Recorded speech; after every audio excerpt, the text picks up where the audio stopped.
হলো স্ত্রী অপবিত্র অবস্থায় গোসল না করে ঘরের সব কাজ করতে পারবে কি না। এই যে একটু আগে বললাম যত মাসআলা সব মহিলাদের বিরুদ্ধে আর ইমাম সাহেবদের বিরুদ্ধে। এই যে প্রশ্নটা দেখেন, স্ত্রী যদি গোসল ফরজ হয় তাহলে সে ঘরের কাজ করতে পারবে কিনা। কেন স্ত্রীর বেলায় প্রশ্ন আসলো কেন? গোসল কাজ তো ছেলেরও হয়েছে, পুরুষেরও হতে পারে।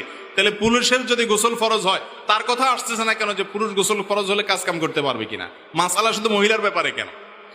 অনেক গ্রামে দেখবেন এখনো মুরব্বীরা ওই মহিলাদেরকে অত্যাচার করে। হ্যাঁ, গোসল ফরজ হয়েছে, গোসল না করে বাসার কাজ করা যাবে না, বুঝলাম। তো ছেলেটা যে করে, সেটা যে শুয়ে রয়েছে বা অন্য কাজ করে, ওইটার ব্যাপারে কোনো মাসআলা নাই। শরীয়তের মাসআলা নারী পুরুষ সবার জন্য সমান।